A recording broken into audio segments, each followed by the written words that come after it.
और उसका हाँ अरे स्लाइड मतलब कब हमारा स्लाइड देख फर्स्ट पोजीशन इन्फिनिटी पे रहता है जब अच्छा, तो वैसे। बर्निंग ग्लास, हाँ तो वही तो है और क्या। जब बियॉन्ड 2F तो कैमरा लेंस, एग्जैक्टली हाँ, 2F तो क्या रहेगा वो टेरिस्ट्रियल टेलीस्कोप्स। तो between F and two FN F to F। तो between F and two F रखेंगे तो स्लाइड प्रोजेक्टर बनेगा। तो मेरा मतलब ये वो कॉन्वेक्स लेंस, ये मेरा कॉन्वेक्स लेंस हो गया। तो between F and two F तो ये मेरा ऑप्टिकल सेंटर, ये मेरा F1 और ये मेरा F2। Okay F1 to F1, F2 नहीं टू हाँ। F1, मेरा ऑब्जेक्ट यहाँ पे रहेगा। तो फर्स्ट लाइन स्ट्रेट जाएगी and passing from F2, passing from F2, समझे कि नहीं मेरा F2 से, ठीक है। और फिर सेकंड लाइन मेरी ऑप्टिकल सेंटर से जाएगी और ये बनेगी कहाँ, बियॉन्ड 2F बनेगा, बियॉन्ड 2F, ठीक है। मैग्नीफाइड बनेगा, रियल इन्वर्टेड एंड मैग्नीफाइड, समझिए। ओके इस क्वेश्चन में, हाँ ये क्वेश्चन मैंने 2-3 जगह देखा था। इस क्वेश्चन में क्या है कि the diagrams below shows the graphical relation between angle of deviations दे रखा है and when light passing through the triangular prism 62 a certain glass material दे रखा है। देख अब यहाँ पे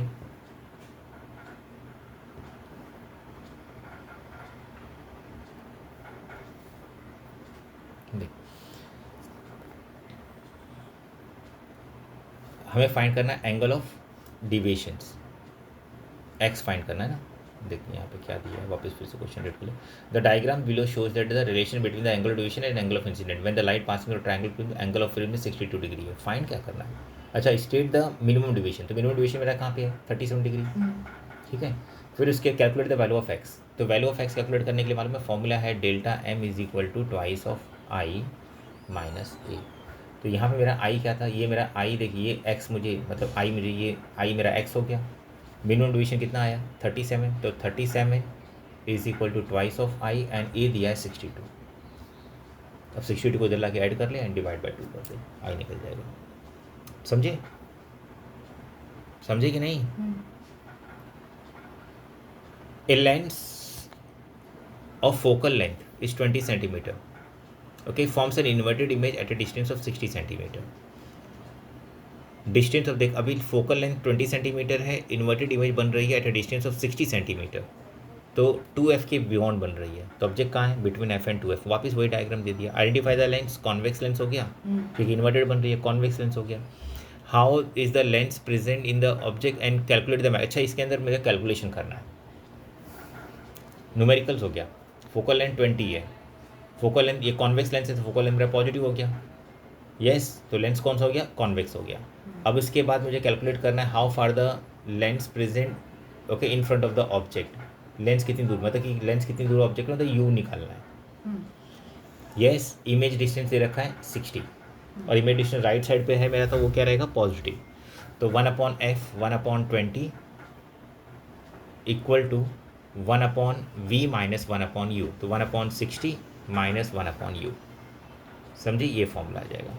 तो 1/u क्या हो जाएगा, 1/60 minus 1/20, 1/u is equal to 1/60 minus 1/20। LCM, अब मैं एलसीएम यहाँ पे हो जाएगा मेरा 60 ले लेता हूँ, तो ये हो जाएगा 1 एंड देन 2 3 जा देख बेटा -3, तो मतलब -2/60, -2/60 मतलब क्या आ जाएगा -30, तो यू मेरा क्या रहेगा -30 बिटवीन एफ एंड 2F के बीच में, समझ गई। Okay calculate the magnification. अब मैग्नीफिकेशन क्या होता है मेरा, मैग्नीफिकेशन हमेशा height of image upon height of object, image upon object या v/u कर ले, v/u। तो v मेरा कितना है, v मेरा 60, u कितना आया 30, तो मैग्नीफिकेशन क्या रहेगा 2, पर नेगेटिव में आएगा 2। क्यों नेगेटिव में आ रहा है, क्योंकि ये रियल इमेज है और इन्वर्टेड बन रही है, समझी, समझी कि नहीं।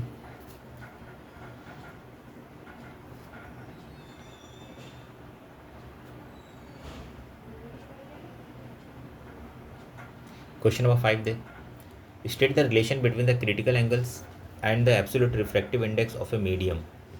देख critical angle and absolutely refractive index, refractive index अगर इंक्रीज होता है तो क्रिटिकल एंगल भी मेरा इंक्रीज होता है।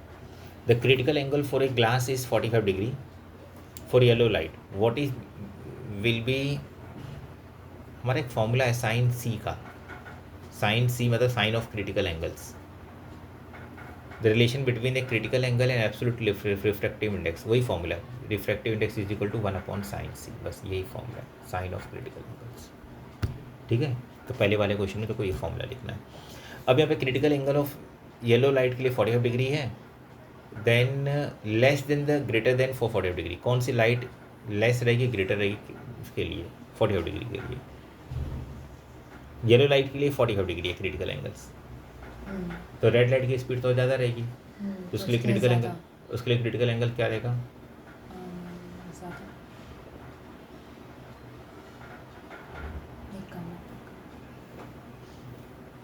देख क्रिटिकल एंगल डेंसर से रेयर मीडियम में ट्रेवल कर रही है, ठीक है। अब डेंसर से रेयर में ट्रेवल करने के लिए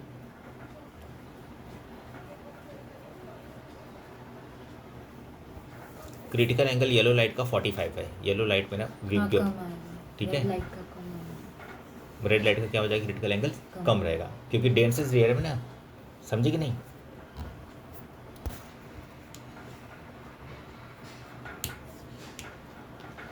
Which property of the light responsible for the blue color of sky? Refraction. इसमें एक्चुअली दोनों प्रॉपर्टी आती है, रिफ्रैक्शन के साथ में डिस्पर्सन भी आता है।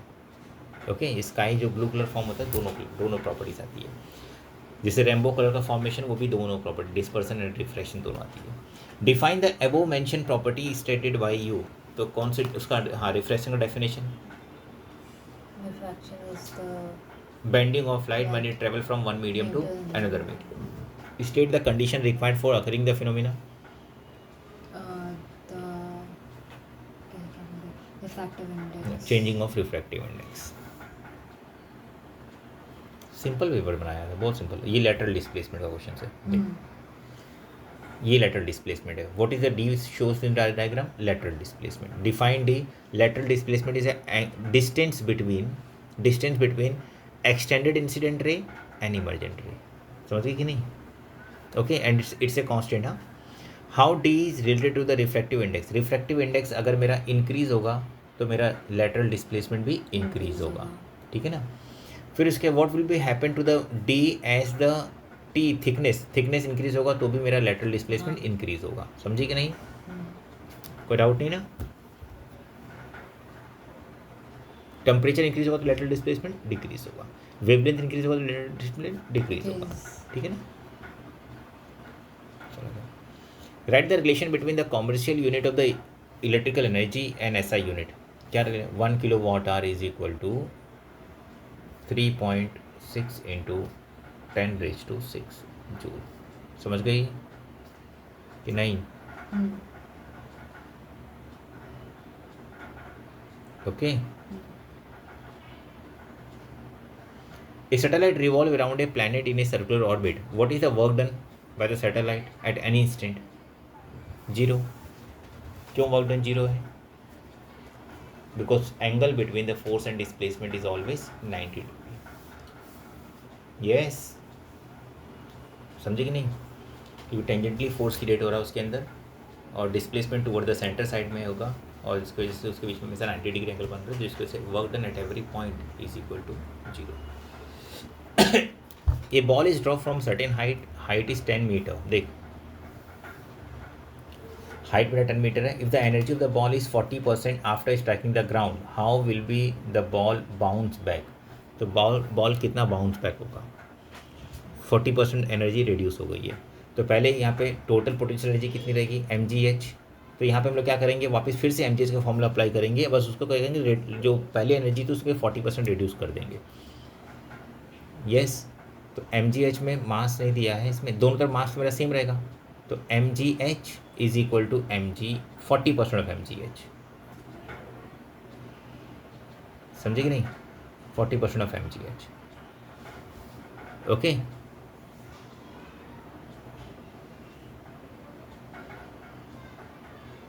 ए ball is drop from certain height of 10 metre height. ठीक है, तो if the energy reduced by 40% after striking, तो कितना और ऊपर आया है वो? How the ball bounce back, कितना ऊपर आया? 40% उसकी एनर्जी कम हो गई. तो हम लोग पहले क्या करते हैं, इसमें पहले M G H find, M को रहने देते हैं ऐसे ही, तो एम तो वैसे भी कैंसिल ही हो रहा है, तो एम जी एच मतलब जी मेरा 10 एंड हाइट भी 10, तो ये मेरा हो जाएगा 100 टाइम्स एम, ठीक है 100 एम, ये मेरी जूल, ये एनर्जी हो गई। अब इसका 40% रिड्यूस हो गया, मतलब कितना बचा, 60 एम बचा, समझा कि नहीं, 40% रिड्यूस हो गया ना, 40% कम कर दे, which is equal to M G H. तो एम जी एच में क्या करूँगा, एम कैंसिल कर दिया, डिवाइड बाई जी करूँगा, डिवाइड बाई 60, तो 6 सेंटीमीटर, 6 मीटर आएगी ऊपर हाइट। बाउंस बाई कितना होगा वो, 6 मीटर। समझ में आया बेटा, पक्का क्लियर है। व्हील बैरो कौन सा टाइप का लीवर है, क्लास 2, क्योंकि मेरा लोड बीच में है। Name the force acting at C, state is directions, downward directions है, ठीक है ठीक है। अब मुझे कैलकुलेशन भी करना है यहाँ पे। अब यहाँ पे देख, डिस्टेंस ऑफ इफर्ट कितना है 60, डिस्टेंस ऑफ लोड कितना है 30, तो what is my M A, मेरा एम ए क्या हो जाएगा 60/30 is equal to 2, M A is equal to 2 आ गया, ठीक है। तो name the force acting at C, that is a load and direction downward. What types of directions minimum force at A? Keep the leg off of the ground with, okay, what is the force called, that is a effort. If the force of the wheelbarrow is 10 gf and hold 90 gf by sand, तो calculate the minimum force to keep the leg off of the ground। ये तो समझ ही नहीं पा रहा क्या लिखा है। What is the direction of minimum force of A? कितना मिनिमम फोर्स अप्लाई किया जाएगा, यस तो पहले यहाँ पे देख, यहाँ पे 30 सेंटीमीटर डिस्टेंस हो गया, लोड तो दिया नहीं है, what is the force is called से इफर्ट, ये तो हो गया। If the load, if the weight of the wheelbarrow is 10 kgf and hold 90, wheelbarrow का वेट है 10 kgf और होल्ड कर रहा है 90 kgf of sand, calculate the minimum force to keep. अब यहाँ पे उसका 90 gf लगा है, यस सेंटर पे, गॉट इट। तो मुझे कितना 60 इंटू, 100 into 60, कैसे 100 इंटू 60 हो गया, साइन भी डाला है ना, हाँ हाँ तो 90 plus 10, 90 + 10 वो 100 हो गया, 100 into 60, 100 इंटू 60 मतलब कितना हो गया 100, 600, 100 इंटू 60 600, 6000, ये किलोग्राम फोर्स में है और वो सेंटीमीटर में है, तो पॉइंट कर ले, 0.6 कर ले, 600, ठीक है। तो 0.6 करेंगे तो उसको 100 मल्टीप्लाई करेंगे तो क्या होगा 60 न्यूटन, 16 न्यूटन फोर्स अप्लाई करेगा टुवर्ड द डायरेक्शन, समझे कि नहीं। 100 इंटू 0.6। क्वेश्चन नंबर 7 देख, हाँ इस क्वेश्चन में पुली वाले क्वेश्चन में कॉम्बो, एक मूवेबल है और एक फिक्स है, तो ये 2:n मतलब कि 2, इसका MA 2 रहेगा। State the function of pulley 2, P2 का मतलब changing the direction of effort, पूरा लिखना। If the free end of the string moves along A distance x, अगर वो उसका x डिस्टेंस है, तो what is the distance of the W, number of movable pulley. तो अगर x डिस्टेंस तो वो भी तेरा x डिस्टेंस से ऊपर आएगा, समझे कि नहीं।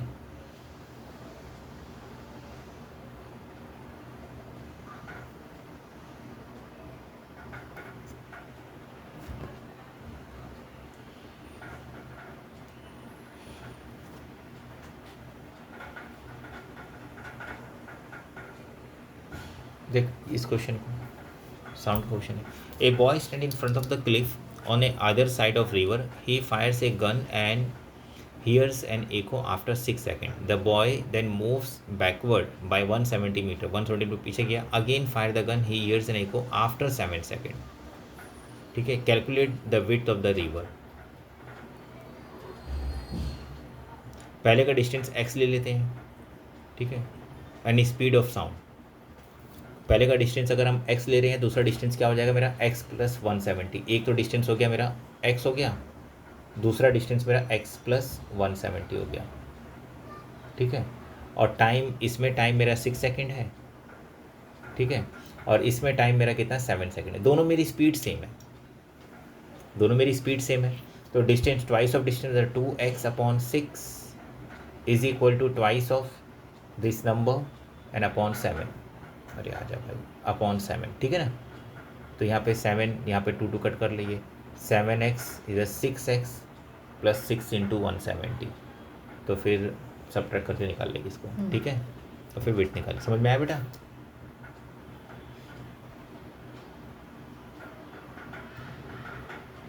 बता। Alpha beta gamma says in ascending order with biological damage, ascending order में अरेंज करना है।